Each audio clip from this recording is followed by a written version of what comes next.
Hi kids, welcome to Let's Crack CBSE 9th and 10th and Rashmi Singh, your teacher, is back with your series आरंभ है प्रचंड।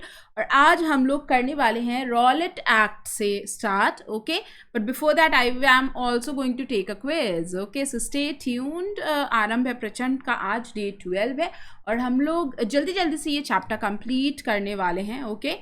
And बीच में एक surprise भी है, just watch this video till the end and you are going to get the surprise as well, okay.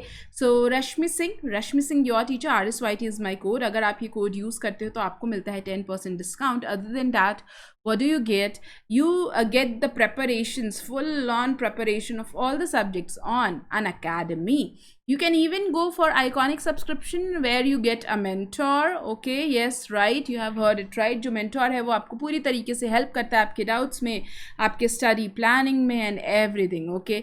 आपको subscription लेना है, ये हमारे पास चार्ट है। आप कितने भी मंथ का सब्सक्रिप्शन ले सकते हो, 6 months, 12 months. So my suggestion is you can go for 1 year subscription, okay, and use the code RSYT and come on plus and study with me, okay. And other than that, every day at 12:30 I take special classes which is free of cost. वहाँ पर आप आइए और आकर के पढ़िए, okay. Special classes तो free में पढ़ ही सकते हो, okay. So before I start, I will ask you few questions. देखो, टेस्ट लेना मेरा जन्म सिद्ध अधिकार है, मैं हमेशा कहती हूँ ना, तो इसलिए अभी हम जो हमारा सेशन है वो क्विज से स्टार्ट करेंगे, okay. So let's start. The growth of modern nationalism in India, as in Vietnam, is closely connected to a sense of operation under colonialism, an anti-colonial movement, a discovery of unity in their struggle against colonialism, और all of the above. क्या होगा बच्चों इसका answer? आप मेरे को बताओ जल्दी जल्दी से, ठीक है। या फिर आप इसका आंसर जो है कमेंट बॉक्स में भी दे सकते हो। सो 1 और 1 का आंसर क्या है? ABCD आपको ऐसे करके लिखना है, कमेंट में आपको आंसर करना है। Then in the next class I am going to tell you that who has answered it correctly, okay. Next question, when did Gandhi return to India? Gandhi ji India वापस कौन से ईयर में आए थे? 1917 A, 1919 B, 1921 C और 1915 D। अगर date भी लिख दोगे तो और भी अच्छा होगा, okay. A process by which the colonial state forced people to join the army is called forced recruitment. What do you guys think? This is true or false? ये जो स्टेटमेंट है ये सही है या गलत है, ये भी आपको कमेंट बॉक्स में बताना है, okay. Okay kids, and the last one is related with Satyagraha, जो हमने पिछले क्लास में किया था। सत्याग्रह से रिलेटेड इसमें से कौन से पॉइंट्स करेक्ट हैं, कौन से पॉइंट इनकरेक्ट हैं? इजी क्वेश्चन है, रीड करो और फिर आप बताओ। ये हमारे सैम्पल क्वेश्चन पेपर पे बेस्ड क्वेश्चन है, ओके। तो चलो let's start with the Rowlatt act. एक सबसे इम्पॉर्टेंट बात, जो पहले के एक्ट्स होते थे ना, उसमें जो पर्सन ये एक्ट बनाता था ना, उसका नाम ज़रूर रहता था, ठीक है। तो you all must be thinking कि ये रॉलेट क्या है। तो Rowlatt was the person, Sydney Arthur Rowlatt was his name, who has basically made this law, okay. He was the brain behind this law, okay. तो Rowlatt act को ना हम लोग ब्लैक बिल भी कहते हैं। पुराने ज़माने में इसको ब्लैक बिल कहा जाता था। क्यों? क्योंकि ये एक ऐसा लॉ था जो इंडियन से उनका सिविल राइट्स छीन रहा था, ओके। तो चलो पढ़ते हैं इसके बारे में। So in 1919, Rowlatt Act was passed by the British government. This person, this gentleman over here, you can see the picture. ये जो है ये सिडनी आर्थर रॉलेट हैं जिन्होंने ये लॉ पास किया था, जिन्होंने ये लॉ बनाया था। This act allowed detention of political prisoners without trial for 2 years. So all of you must be knowing कि अगर अभी आज के टाइम पर अगर आपको पुलिस अरेस्ट करती है ना, तो विद इन 24 आवर्स आपको मजिस्ट्रेट के सामने पेश किया जाता है, आपका ट्रायल होता है 24 आवर्स के अंदर, ओके। लेकिन ये एक ऐसा लॉ था जिसमें बोला जा रहा था 2 years तक कोई ट्रायल नहीं होगा, okay. And the political prisoners can be detained for 2 years without any reason also. उनको 2 साल के लिए जेल में रखा जा सकता है, okay. So you can see कितना ऑपरेसिव लॉ था ये, ओके। तो अब इस लॉ के अगेंस्ट हमारे जो महात्मा गांधी जी हैं, जो कि ऑलरेडी बहुत सारा सत्याग्रह कर चुके थे सक्सेसफुली, चंपारण में, खेड़ा में, अहमदाबाद में, उन्होंने सोचा क्यों ना मैं रॉलेट एक्ट के अगेंस्ट एक सत्याग्रह करूं, ठीक है। प्लान तो अच्छा है, देखते हैं एग्जीक्यूशन कैसा रहेगा, ओके। तो उन्होंने स्टार्ट किया 6 अप्रैल 1919 को एक non violent civil disobedience movement in Amritsar. लेकिन जैसे ही ये मूवमेंट स्टार्ट हुआ, हमारे दो इम्पॉर्टेंट लीडर्स अमृतसर में, डॉक्टर सत्यापाल एंड किचलीव, इनको अरेस्ट कर लिया गया अंडर रॉलेट एक्ट, और बोला गया कि अगेन वही 2 साल तक आपको छोड़ेंगे नहीं हम जेल से, वी विल डिटेन यू। इसके अगेंस्ट में बहुत सारे इंडियंस को बहुत ज़्यादा गुस्सा आया कि हमारे इतने यंग लीडर्स को 2 साल के लिए आप जेल में रख रहे हो, ट्रायल भी नहीं होगा, कोई सुनवाई नहीं होगी, कोई अपील नहीं होगी, कोई दलील नहीं होगी, ऐसे थोड़ी होता है। ठीक है, तो लोगों ने शॉप्स क्लोज किए, रैलीज ऑर्गेनाइज की, ठीक है, रेल वर्कशॉप्स जो हैं वो बंद हो गए। एंड इतना सारा अफरा तफरी देख करके, इतना सारा तहलका देख करके ब्रिटिश गवर्नमेंट थोड़ी सी डर गई, और उन्होंने 10 अप्रैल 1919 को बच्चों एक मार्शल लॉ लगा दिया। अब तुम बोलोगे मैम ये मार्शल लॉ क्या है? देखो, martial law is very much similar to section 144। ठीक है, सेक्शन 144 अभी जब भी बहुत ज़्यादा लॉकडाउन चल रहा था ना, तब सेक्शन 144 लगा था। Under section 144 more than 4 people cannot gather at one place. Okay, likewise in martial law also more than 4 people cannot assemble at one place. Okay, अब ये लॉज तो 10 अप्रैल 1919 को पास हो गया, ठीक है, लेकिन बच्चों पहले लॉज जो हैं वो ऐसे ही पास हो जाते थे, जनता तक तो पता ही नहीं चलती थी जनता को कि अच्छा ये भी कोई लॉ लगा है। ठीक है, चोरी चोरी चुपके लॉज पास हो जाते थे। ओके, तो ऐसे ही जनरल डायर ने कमांड ले लिया, लॉ भी पास कर दिया, लोगों को पता ही नहीं है। ठीक है, ओके, लोग तो भी बिल्कुल, उनको दे हैव नो क्लू कि ऐसा कोई लॉ भी पास हुआ है। Okay, and on 13 April 1919 innocent Indian people, they all gathered in Jallianwala Bagh. Jallianwala Bagh Amritsar में एक बाग है, ठीक है, वहाँ पे सारे लोग इकट्ठा हुए। क्यों इकट्ठा हुए? क्योंकि कुछ लोगों को बैसाखी फेस्टिवल मनाना था, और कुछ लोग जो हैं ये डॉक्टर सत्यापाल और सत्येंद्र किचलीव जी को जो अरेस्ट कर लिया गया है उसके प्रोटेस्ट के लिए वहाँ पे इकट्ठा हुए सारे के सारे लोग। Now they had no clue कि भैया मार्शल लॉ लग गया है। ओके, ऐसे में जनरल डायर आया, अपने पूरी फौज के साथ आया, और उसने जालियांवाला बाग के एग्जिट गेट्स को क्लोज कर दिया और लोगों के ऊपर अंधाधुंध फायरिंग कर दी। Okay, and that was the most brutal act in the history of India. इसके लिए बाद में जनरल डायर के ऊपर क्वेश्चनिंग भी की गई थी। ठीक है, एंड ही सेड कि अरे मैं तो सिर्फ एक टेरर क्रिएट करना चाहता था सत्याग्रही के मन में, इसलिए मैंने ऐसा किया। ओके, तो अमृतसर के अंदर जालियांवाला बाग मैसेकर जो है वो होता है बच्चों। ठीक है, 13 अप्रैल 1919, अभी पिछले साल ही इसको 100 ईयर्स कंप्लीट हो गए थे इस इंसिडेंट को, 13 अप्रैल 2019 में। Okay, and there were newspaper filled with the news of Jallianwala Bagh incident. Okay, so you can remember it easily. 13 अप्रैल 1919 को ये इंसिडेंट हुआ, बहुत ही ब्रूटल इंसिडेंट हुआ। ओके, अब इसका रिजल्ट क्या रहा? ओके, आफ्टर मैथ क्या रहा वो पढ़ते हैं। ओके, तो एक्शन पर रिएक्शन तो दिया है हमारे ब्रिटिशर्स ने, अब इनके इस एक्शन पे इंडियंस का क्या रिएक्शन हुआ वो पढ़ना है। Okay, so crowds took to the streets in many north Indian towns. बहुत सारे लोग अपने घर से निकल के रोड पर आ गए, प्रोटेस्ट करने लग गए, शॉप्स बंद कर दिया, और कितने भी ब्रिटिश सिंबल्स जो हुआ करते थे, offices, post office, railway stations, इन सब जगहों पर लोगों ने फायरिंग करनी शुरू कर दी, अटैक करना शुरू कर दिया। Okay, so attacks on government buildings were extensively witnessed. British used brittle repression. Britishers ने उनको दबाने की पूरी कोशिश की, पूरी, जितने भी इंडियंस थे उनको दबाने की बहुत कोशिश की। सत्याग्रहीज को ह्यूमिलिएट किया गया बच्चों, ह्यूमिलिएट किया गया। उनको बोला जाता था you have to rub your nose on the ground, you have to crawl, they were given crawling orders. और सोल्जर्स ज़बरदस्ती, जो हमारे सत्याग्रहीज थे, जो फ्रीडम फाइटर्स थे, उनको बोलते थे रोड पे क्रॉल करो, रोड पे अपने नोज़ रब करो। ओके, एंड ये सारा सिचुएशन देख करके, इतना ज़्यादा वायलेंस देख करके गांधी जी को लगा कि अब मुझे ये मूवमेंट विथड्रॉ कर लेना चाहिए, बिकॉज बहुत ज़्यादा वायलेंस हो रहा है। ठीक है, आपको तो पता ही है Gandhi ji is always in the favour of non violence and truth.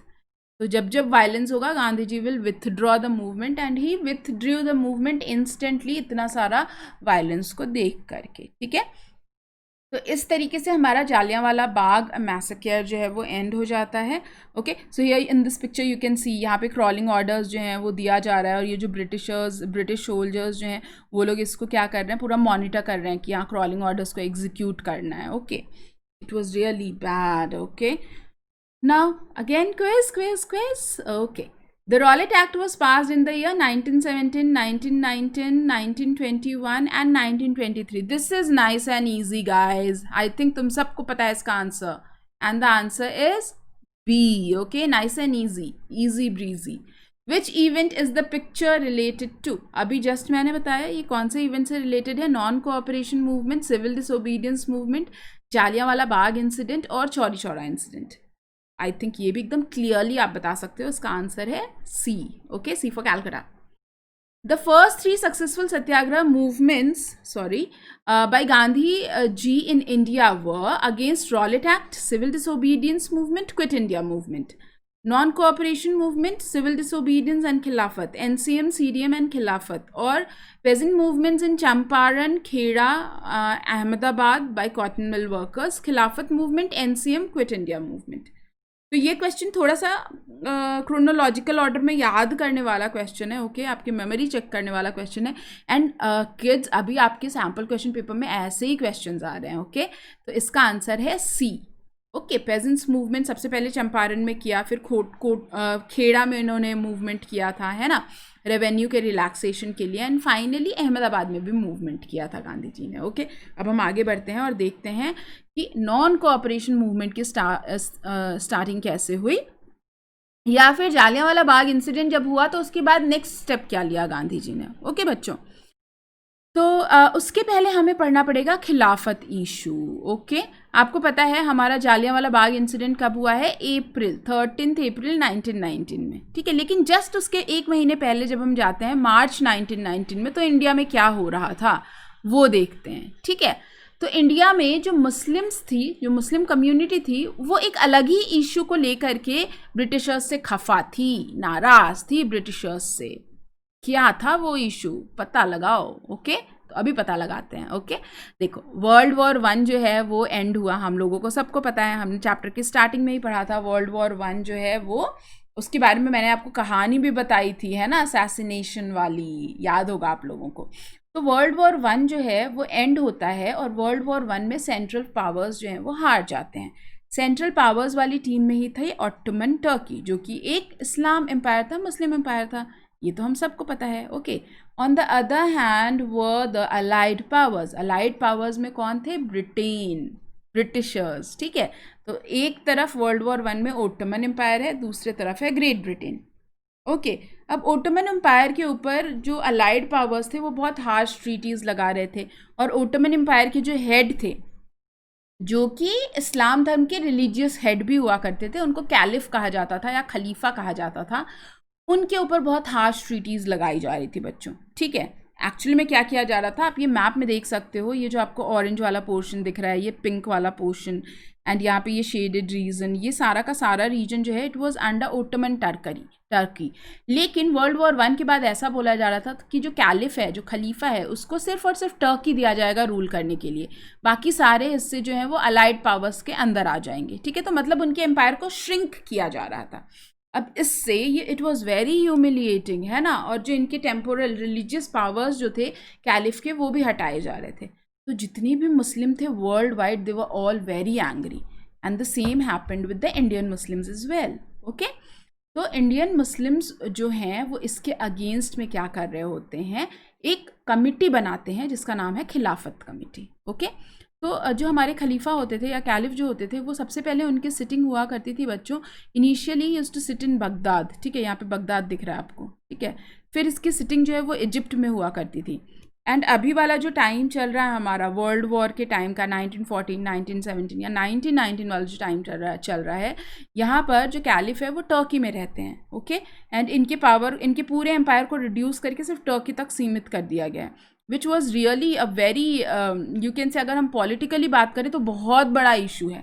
ठीक है ना, किसी एम्पायर के टेरिटरी को तुम पूरा ही छीन लो, it's a very big issue. Okay, that's why Muslims were very angry with Britishers कि हमने अभी तक आपका साथ दिया, इंडियन मुस्लिम लीग भी बनाया, and most of the time we have like worked on your terms in India, but अभी आप हमारे रिलीजियस हेड के साथ ऐसा कैसे कर सकते हो? ओके, तो मार्च 1919 में हमारे पास दो ब्रदर्स हैं, Shaukat Ali and Mohammad Ali. Okay, they were both very educated, Oxford University के एल्यूमनाइज थे।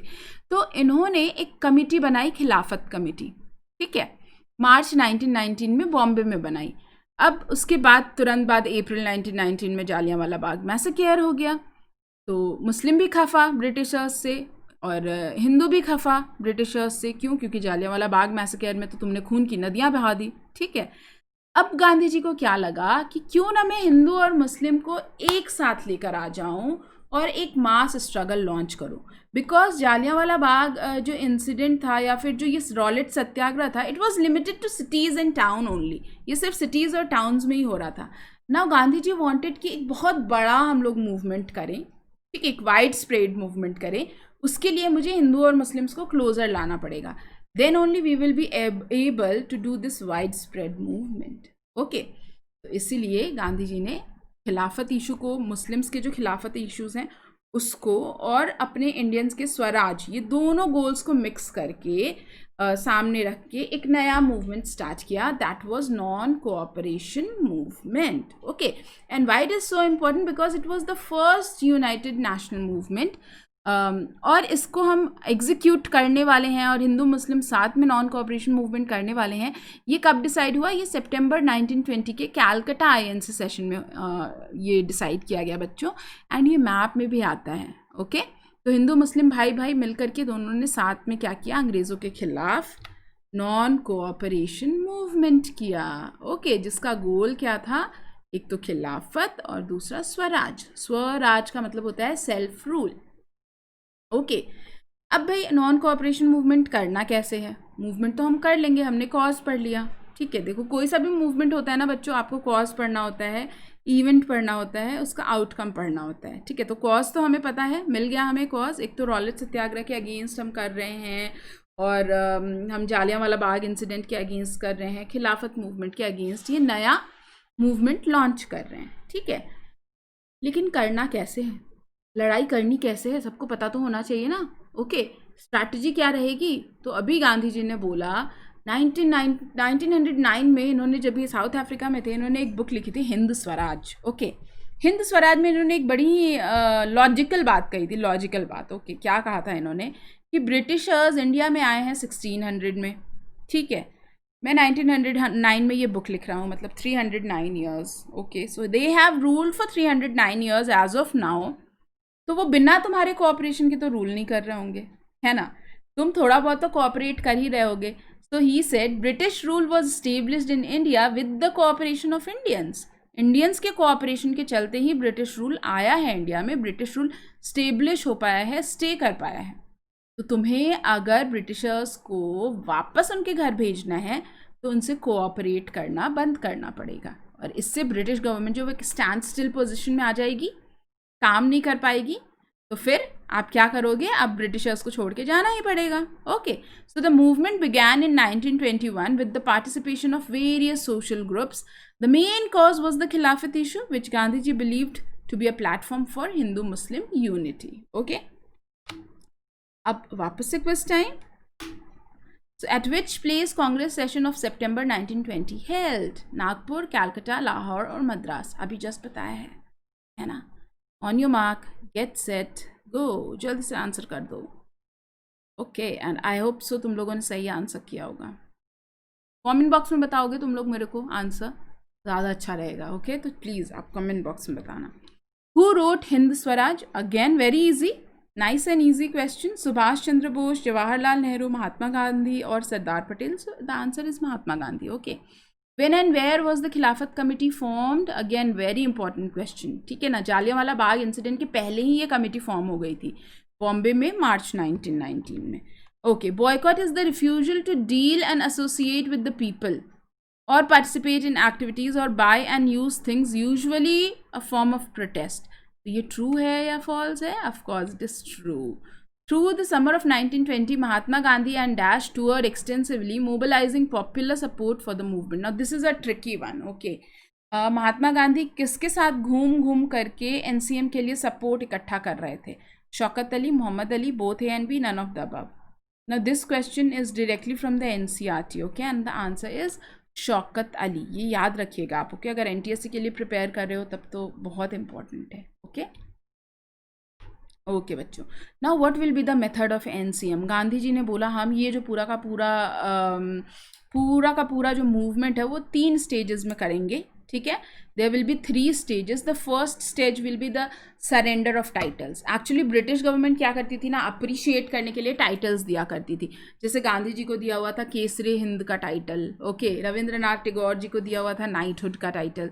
तो लोगों ने कहा कि हम लोग अपने टाइटल सरेंडर करेंगे, हमें नहीं चाहिए ब्रिटिशर्स के टाइटल, ठीक है, ब्रिटिशर्स का अप्रिशिएशन नहीं चाहिए, okay. And second was boycott of civil services. Boycott of civil services का मतलब क्या होता है बच्चों, पोस्ट ऑफिस में हम काम करने नहीं जाएंगे, हम टीचर हैं पढ़ाने नहीं जाएंगे ब्रिटिशर्स के स्कूल में. स्टूडेंट्स हैं वो बोल रहे हैं हम स्कूल जाएंगे नहीं क्योंकि ब्रिटिशर्स का स्कूल है. हम पोस्ट ऑफिस में काम नहीं करेंगे, रेलवे में काम नहीं करेंगे, हम कहीं पे भी काम नहीं करेंगे. जब हम काम ही नहीं करेंगे तो सारा काम ठप हो जाएगा, British government stand still position पे आ जाएगी, ओके. तो दैट वॉज द पर्पस, हम बॉयकॉट करेंगे, ये सेकेंड स्टेप था. एंड थर्ड स्टेप वॉज, अगर हमारे एक्शन पे रिएक्शन तो करेगी ब्रिटिश गवर्नमेंट, राइट, और अगर वो बहुत ब्रूटली रिएक्ट करेगी then we will launch civil disobedience move. मतलब हम लॉज ब्रेक करने लग जाएंगे, हम लॉज डिसोबे करने लग जाएंगे. सबको आइडिया बहुत अच्छा लगा, हाँ यार आइडिया तो अच्छा है, पूरा हम हिंदू और मुस्लिम को भी यूनाइट करके चल रहे हैं, बहुत अच्छा है, बहुत बड़े लेवल पे मूवमेंट करेंगे, अच्छी बात है, अंग्रेज़ों को मज़ा चखाएंगे और भी अच्छी बात है, ठीक है. But there came and disagreement आ गया. क्या डिसअग्रीमेंट आया, अब जो INC के पॉलिटिकल लीडर्स थे, some of them wanted to participate in the provincial election of November 1920. नवंबर 1920 में एक इलेक्शन होने वाला था, प्रोविंशियल इलेक्शन, जहाँ पर भाई लीडर है, पॉलिटिकल लीडर का काम तो इलेक्शन लड़ना ही है ना. तो some of the leaders wanted to participate in election. Why? Because they wanted to argue for reforms. कि ब्रिटिश गवर्नमेंट को रिफॉर्म्स लाने चाहिए, ब्रिटिश गवर्नमेंट की जो काउंसिल्स है वो डेमोक्रेटिक नहीं है, ये बताना चाहते थे वो, ओके. तो डिसअग्रीमेंट होने शुरू हो गए. We want to participate in council election schedule for 1920. थोड़े बहुत डिसअग्रीमेंट हुए, कुछ समझ नहीं आ रहा था कि होगा NCM मूवमेंट नहीं होगा. पूरा हमने स्ट्रैटेजी डिवाइस कर लिया है, हर जगह पे समर्स में घूम घूम कर सपोर्ट इकट्ठा कर लिया है गांधी जी ने, शौकत अली ने. लेकिन नवंबर 1920 का इलेक्शन में को भी बॉयकॉट करना है या नहीं करना है, इस पर क्वेश्चन मार्क था. एंड फाइनली दिसंबर 1920 के नागपुर सेशन में ये डिसाइड किया गया कि नॉन कोऑपरेशन मूवमेंट होगा, ज़रूर होगा, ओके. और जैसे प्लान किया गया है वैसे ही होगा. तो क्या ये मूवमेंट वैसे ही हुआ या नहीं हुआ, बताओ, किसी को पता है? So actually there were very many different strands of the movement.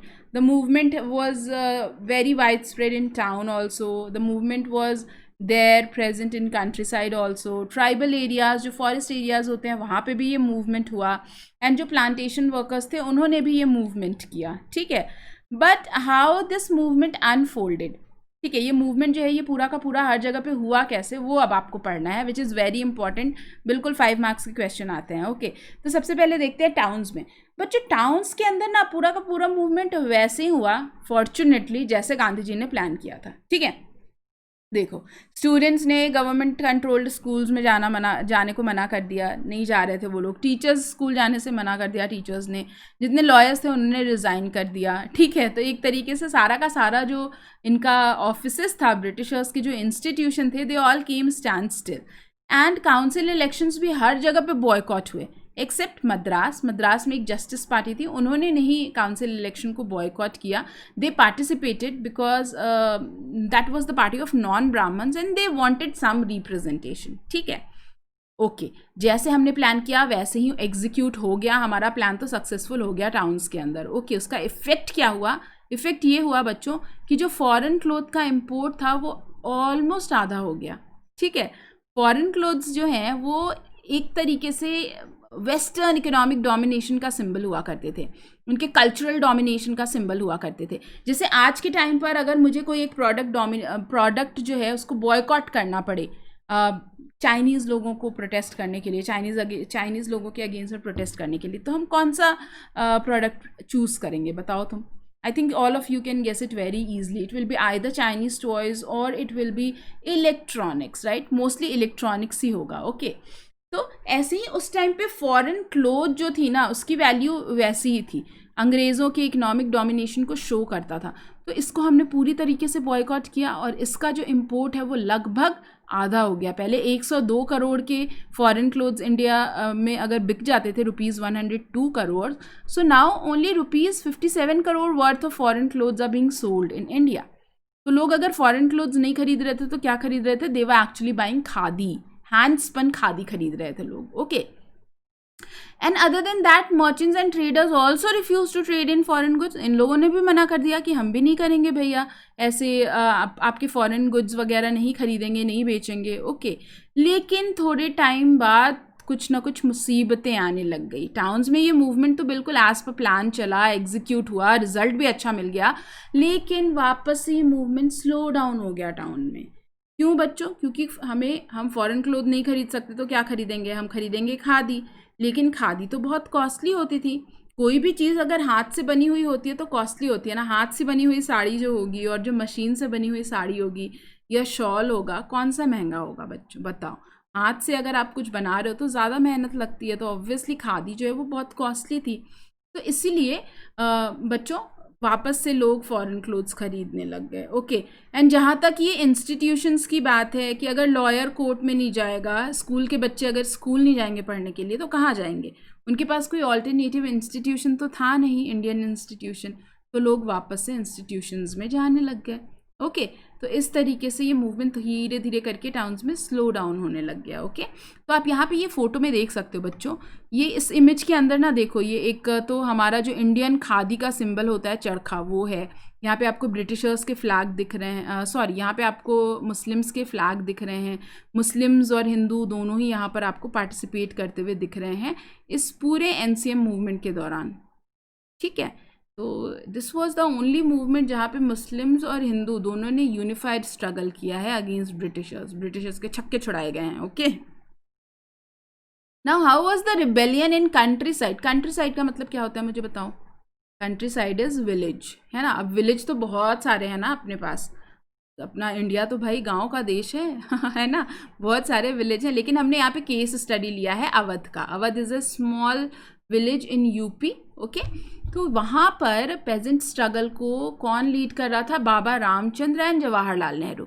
अब ये बाबा रामचंद्र जो है ना, एक्चुअली में ये कभी Fiji is a small island near Australia, वहाँ पर ये एज एन इंडेंजर्ड लेबर काम करके आए थे। इंडेंजर्ड वर्ड का मतलब होता है कॉन्ट्रैक्ट पे, ओके। तो ये कॉन्ट्रैक्ट पे वहाँ पे काम करके आए थे। वहाँ पे इन्होंने, बहुत मज़ेदार किस्सा है, ठीक है, अच्छे से सुनना। तो वहाँ पे वो कॉन्ट्रैक्ट पे काम करने के लिए गए थे, तो वहाँ उन्होंने थोड़ा बहुत प्रोटेस्ट भी किया, ठीक है। थोड़ा बहुत नाराज़गी भी हो गई ब्रिटिशर्स को, क्योंकि Australia was also colony of Britishers. ये आप नेशनलिज्म इन यूरोप का जो लास्ट वाला मैप है ना, वहाँ देखोगे तो पता चल जाएगा कि ब्रिटेन की कॉलोनीज़ कहाँ कहाँ पे थी।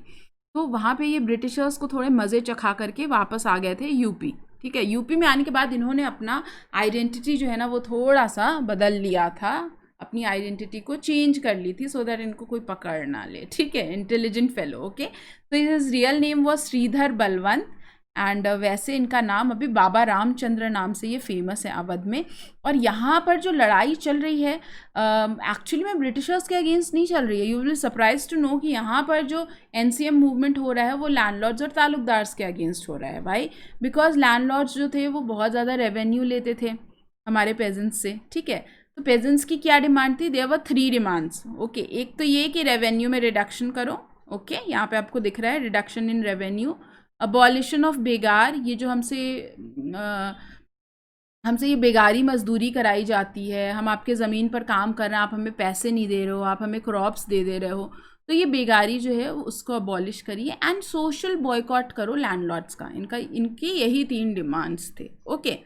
नाई धोबी बंद किया इन लोगों ने, पेजेंट्स ने। नाई धोबी बंद क्या होता है कि अगर कोई लैंडलॉर्ड या ताल्लुकदार नाई के पास बाल कटाने के लिए जाएगा, नाई मना कर देगा कि नहीं, तुम लैंडलॉर्ड हो, तुम जो है वो पेजेंट्स को बहुत परेशान करो, so I am not going to cut your hairs, okay, something like this. तो ऐसे सोशल बॉयकॉट किया गया। ओके, एंड फाइनली आप क्या देखोगे, जून 1920 में जवाहरलाल नेहरू जो हैं उन्होंने एक अवध किसान सभा भी बनाई थी और वहाँ पे बहुत सारे ग्रीवेंसेस जो हैं हमारे पेजेंट्स के वो इकट्ठे किए गए थे। ओके, अब बच्चों यहाँ पर ना एक 6 जनवरी 1921 का एक बॉक्स भी दिया हुआ है जिसमें आपको बताया गया है रायबरेली के बारे में। रायबरेली ना is a place in UP, वहाँ पे एक रिवर सई फ्लो होती थी। तो एक्चुअली वहाँ पर ना सेम जालियांवाला बाग जैसा इंसिडेंट हुआ था। ठीक है, रिवर सई का जो पानी है वो लाल हो गया ऐसा कहा जाता है, इसको सेकेंड जालियांवाला बाग भी कहा जाता है। ओके, तो ये सब देख करके नेहरू जी का ना खून बहुत खौला और एक बार के लिए उनको लगा कि यार मैं नॉन वायलेंस का पार्ट जो है ना वो भूल जाऊं। बट अगेन उनको याद आ गया गांधी जी की पढ़ाई हुई चीज़ें कि भाई नॉन वायलेंस और ट्रूथ ये दो हमारे सुप्रीम धर्म है, इसको नहीं छोड़ सकते। ओके, ये कहाँ से लिया गया है ये सोर्स बॉक्स वो भी यहाँ पे दिया हुआ है। आजकल सोर्स बेस्ड क्वेश्चन आ रहे हैं ना आपके सैम्पल क्वेश्चन पेपर में, इसलिए ये बताना ज़रूरी है। ओके बच्चों, तो बॉक्सेस भी आपको पढ़ना पड़ेगा। Okay, Now, what was the effect? Congress tried to integrate the Awadh peasant struggle into the wider struggle, क्योंकि अपना देश किसानों का देश है तो किसानों को तो लेना ही लेना था, हमें पूरे के पूरे ये फ्रीडम स्ट्रगल में उनको इंटीग्रेट करना था नेशनल मूवमेंट से। कोशिश तो की गई, ओके, लेकिन लेटर ऑन आप क्या देखते हो, जो पेजेंट्स है ना उन्होंने तालुकदार्स के, लैंडलॉर्ड्स के घर जलाने शुरू कर दिए, घर लूटने शुरू कर दिए, महात्मा गांधी जी के नाम को मिसयूज़ करने लग गए। तो फिर कांग्रेस वालों को गुस्सा आया, उन लोगों ने अपना रास्ता अलग अलग कर लिया। ठीक है, तो ऐसा हुआ। आगे पढ़ते हैं हम लोग, एक क्वेश्चन के बाद पढ़ेंगे ट्राइबल एरियाज में कैसे हुआ मूवमेंट। ठीक है, who was the leader of the peasant movements of Awadh? Alluri Sitaram Raju, Baba Ramchandra, Mahatma Gandhi, none of the above. बच्चों अभी जस्ट पढ़ाया मैंने आपको फोटो भी दिखाई है ना। द आंसर इज, बताओ मेरे को जल्दी जल्दी से बताओ आंसर क्या है, आंसर क्या है जल्दी से बताओ। It's Baba Ramchandra. Okay great. Tribal areas में लड़ाई कैसे चल रही थी अंग्रेज़ों के खिलाफ, नॉन कोऑपरेशन मूवमेंट कैसे हुआ? ट्राइबल एरियाज़ क्या होते हैं बच्चों, जो फॉरेस्ट के अंदर आदिवासी लोग रहते हैं ना उनको ट्राइब्स कहा जाता है। तो तुम देखोगे सोसाइटी के अंदर जो ट्राइबल लोग हैं they are considered to be the weakest section of the society, but they also protested against the britishers. उन्होंने भी ब्रिटिशर्स के अगेंस्ट प्रोटेस्ट किया। यहाँ पर हम कहाँ की कहानी पढ़ते हैं, we study the story of Gudem hills of Andhra Pradesh. जैसे हमने कंट्री साइड में अवध के बारे में पढ़ा, वैसे यहाँ पर हम गुडम हिल्स के बारे में पढ़ते हैं। ठीक है, तो गुडम हिल्स क्या है, आंध्र प्रदेश में एक जगह है, ओके, जहाँ पे बहुत सारे ट्राइबल लोग रहते हैं। इन लोगों को क्या नाराज़गी थी ब्रिटिशर्स से? एक्चुअली ब्रिटिशर्स आए तो थे इंडिया में 1600 में, ठीक है ना, ये तो तुमको भी पता है, ये तो मुझे भी पता है। ओके मैम, बिल्कुल सही बोल रहे हो आप, मुझे भी पता है। ओके, तो जब ब्रिटिशर्स आए ना बच्चों, जस्ट अ मिनट, ब्रिटिशर्स 1600 में आए, उन्होंने आकर के जब यहाँ पर फर्स्ट टाइम जंगल देखा ना तो उनको समझ नहीं आया कि जंगल को यूज़ में कैसे लेना है। ठीक है, लेकिन 1878 तक उनको समझ आ गया जंगल को यूज़ में कैसे लेना है। Okay, and what they did, they implemented Indian forest act 1878। Now what was that act? ये एक्ट ऐसा था कि अगर सपोज करो ये फॉरेस्ट है तो फॉरेस्ट को 3 हिस्सों में बांट दिया जाएगा। ठीक है, सबसे अंदर वाला रिजर्व्ड फॉरेस्ट, उसके बाहर वाला प्रोटेक्टेड फॉरेस्ट और इसके बाहर वाला village forest. Which was the most useful region of this forest? The most useful region was reserved forest, जहां पर एक्चुअली में ट्राइबल्स लोग रहा करते थे। उनको रिजर्व्ड फॉरेस्ट से निकाल करके बोला अभी तुम लोगों को विलेज फॉरेस्ट में रहना है। ठीक है, और अगर प्रोटेक्टेड फॉरेस्ट में जाना है तो देना पड़ेगा टैक्स, और रिजर्व्ड फॉरेस्ट में तो हम जाने ही नहीं देंगे। ठीक है, ऐसा अंग्रेज़ों ने कहा। अब ये जो ट्राइबल लोग थे they have always felt that we have the birth right on the forest. Forest जो वो हमारा घर है, अगर कोई आपके घर में घुस करके आपके घर का सबसे अच्छा रूम कब्जा कर ले, आपको कैसा लगेगा? I know it feels really bad, right? You would like to just throw that person out of your house. तो ऐसा ही ट्राइबल्स लोगों को लग रहा था, उनके घर में घुस करके उनका जो सबसे यूज़फुल वाला एरिया था वही कब्जा कर लिया ब्रिटिशर्स ने। तो इन लोगों ने क्या बोला कि हम लोग तो भाई अंग्रेज़ों के खिलाफ लड़ाई करेंगे, और आपको गुस्सा आएगा ना सच में, आप फिर शांति से तो नहीं लड़ पाओगे ऐसे किसी पर्सन से। तो इन लोगों ने बोला we are going to use force and we are going to use violence also, always violence is well, sorry. ठीक है, अब लेकिन आपको कोई लीडर भी तो चाहिए लड़ाई करने के लिए, तो यहाँ पे लीडर कौन थे? Alluri Sitaram Raju was the leader. Now he used to wear khadi. Okay, Gandhi ji की चीज़ों को, कुछ चीज़ों को तो ये फॉलो करते थे। He used to wear khadi and he gave up drinking, कि किसी को भी अल्कोहल वगैरह नहीं ड्रिंक करना है। But on the violence part he disagreed with Mahatma Gandhi. He said कि नहीं, वायलेंस तो यूज़ में लेना पड़ेगा अगर अंग्रेज़ों को मज़े चखाने हैं तो, ठीक है। एंड फाइनली यहाँ पर भी मूवमेंट काफ़ी एक्टिव रहा and later on Alluri Sitaram Raju ji को कैप्चर कर लिया गया और एग्जीक्यूट किया गया 1924 में। But he is still a folk hero. वहाँ पर आज भी इनकी कहानियाँ बच्चों को सुनाई जाती हैं। ओके किड्स, ओके चलो अभी आगे बढ़ते हैं। The last is non cooperation movement जो है वो प्लांटेशंस में कैसा हुआ। देखो, प्लांटेशन का मतलब क्या होता है, ऐसा बगीचा, ठीक है, जहाँ पे चाय की खेती होती है या बनाना का प्लांटेशन, अलग अलग तरह के प्लांटेशंस होते हैं। यहाँ पर we are studying about Assam, ठीक है। अब पुराने ज़माने में क्या होता था, प्लांटेशंस जो होते थे वहाँ पर उसको ओन कौन कर रही होती थी, ब्रिटिशर्स ओन कर रहे थे होते थे। उसमें भी स्कॉटिश जो होते थे ना, वो लोग मोस्टली प्लांटर्स हुआ करते थे, ठीक है, प्लांटेशन ओनर्स हुआ करते थे। ये आप लोगों ने 8th क्लास में भी पढ़ा होगा। तो ये जो प्लांटेशन इंडस्ट्री होती है ना बच्चों, ये बहुत लेबर इंटेंसिव इंडस्ट्री होती है। मतलब यहाँ पे लेबर की बहुत ज़्यादा रिक्वायरमेंट होती है। आप यहाँ पे देख रहे हो ना, ये बूढ़ी अम्मा को ये क्या कर रही है, एक एक पत्ते को प्लक कर रही हैं। ओके, चाय का जो क्वालिटी होता है ना, उसके पत्तों से पता चलती है। अगर सबसे ऊपर वाले पत्ते होंगे ना, वो सबसे सॉफ्ट पत्ते होंगे, उससे सबसे अच्छी चाय बनती है। उसके नीचे वाले जो पत्ते होते हैं उसमें कैफ़ीन थोड़ा ज़्यादा होता है, तो उससे थोड़ी अलग टाइप की चाय बनती है। और सबसे नीचे वाले पत्ते से सबसे थर्ड क्वालिटी वाली चाय, बाग बकरी चाय टाइप्स बनती है, ठीक है। आई शुड नॉट से लाइक दिस, बट हाँ सबसे थर्ड क्वालिटी वाली चाय बनती है। और ये काम मशीन नहीं कर सकती, कोई मशीन एक एक पत्ते अलग नहीं कर सकती है। इसके लिए आपको इंसान ही लगेंगे, वर्कर्स ही लगेंगे, ठीक है। तो एक बार प्लांटेशन के अंदर अगर वर्कर्स काम करने के लिए आ गए, इतना कम्बसम जॉब होता था कि अगर एक बार आ गए और उनको छुट्टी दे दी तो वो वापस कभी नहीं आने वाला। ओके, तो यहाँ पे क्या होता था, प्लांटेशन वर्कर्स जो है ना, उनको कॉन्ट्रैक्ट के तहत बांध लिया जाता था और उनको कभी भी घर जाने नहीं दिया जाता था। There was one act, inland immigration act of 1859, जिसके तहत उनको परमिशन लेनी पड़ेगी, then only they can leave this plantation area, and they were never ever given the permission. Okay, now when they heard of Swaraj, what they felt, अच्छा इनके लिए स्वराज का meaning अलग ही था। ओके, दे फेल्ट कि अच्छा स्वराज आ गया है, गांधी जी का राज आ गया, अब हम लोग फ्रीली मूव कर पाएंगे, हम लोग अपने विलेजेस में जाएंगे, हमें अपने यहाँ पे ज़मीन मिलेगी, तो चलो चलो चलो सामान वामान उठाया और ये लोग निकल लिए अपने घर की तरफ। लेकिन जैसे ही स्टेशन पहुँचे, वहाँ पे ब्रिटिशर्स खड़े थे, उन्होंने इनका सारा सामान छीन लिया। सो सैड ना। एंड देन उनको बिल्कुल फ्लॉग किया, छड़ी से मारा और उनको कभी जाने नहीं दिया। ओके, सो यहाँ पर भी एनसीएम मूवमेंट जो वो सक्सेसफुल नहीं रहा। बट माय डियर किड्स, एक जो स्वतंत्र भारत का मैसेज था ना, वो हर जगह पहुंच गया, टाउन्स में, कंट्री साइड में, ट्राइबल एरियाज़ में, एंड देन प्लांटेशन एरियाज़ में, everywhere people related with the message of स्वतंत्र भारत। एंड स्वतंत्र Bharat also started an all India movement, एक ऑल इंडिया लेवल का एजिटेशन जो है वो स्टार्ट हो गया स्वतंत्र भारत के स्लोगन के साथ। Okay, so this is how NCM went on. NCM जो है वो भले सक्सेसफुल नहीं रहा हो, लेकिन पूरे इंडिया को यूनाइट कर दिया एक ऑल इंडिया लेवल के एजिटेशन में। ओके, एनसीएम ने। नाउ व्हाट हैपेंड, गोरखपुर में आप देखोगे एक बहुत ही पेनफुल इंसिडेंट हुआ। Gorakhpur is again a place in UP.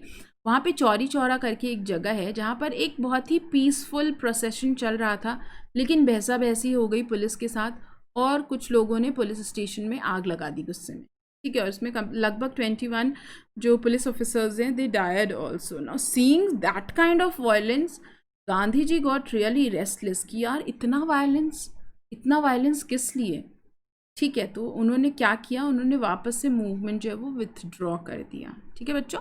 तो फरवरी 1922 में ये मूवमेंट जो है विड्रॉ हो गया। On the other hand Jain 1921 में ये मूवमेंट स्टार्ट हुआ था। Okay, so this is all. अब हम नेक्स्ट क्लास में देखेंगे कि एनसीएम के बाद क्या हुआ, एनसीएम के बाद इंडिया की पॉलिटिकल एंड इकोनॉमिक सिचुएशन क्या थी। Okay, good to go. I think ये समझ आ गया होगा। होमवर्क ये है कि आपको सारे क्वेश्चंस के आंसर बताने हैं कमेंट बॉक्स में। एंड सेकेंडली आपको बच्चों एनसीईआरटी रीड करनी है, ठीक है। Okay, under which act the plantations workers of Assam were not permitted to leave the tea garden. Rowlatt Act, Cripps Mission, Inland Migration Act, Inland Immigration Act. On your mark, get set, go.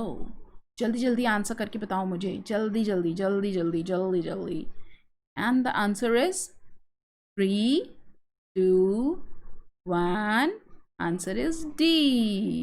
Okay. This is all for today. आपका homework है, आपको NCERT read करनी है. Every day at 12:30 I teach on special classes. There you can join me and you can learn with me word to word. मैं NCERT जो है ना word to word पढ़ा रही हूँ वहाँ पे. अगर आपको कोई चैप्टर पढ़ने में बहुत आलस आ रहा है, एनसीईआरटी नहीं समझ आ रही है, join me on special classes at 12:30 p.m. every day. Okay, so bye bye kids, take care all of you. I hope आपको ये चैप्टर यहाँ तक तो समझ आ गया होगा. एनसीईआरटी रीड कर लेना. अगर सब्सक्रिप्शन लेने का सोच रहे हो तो प्लीज़ RSYT कोड यूज़ कर लेना. And this is it. Thank you so much. Bye bye.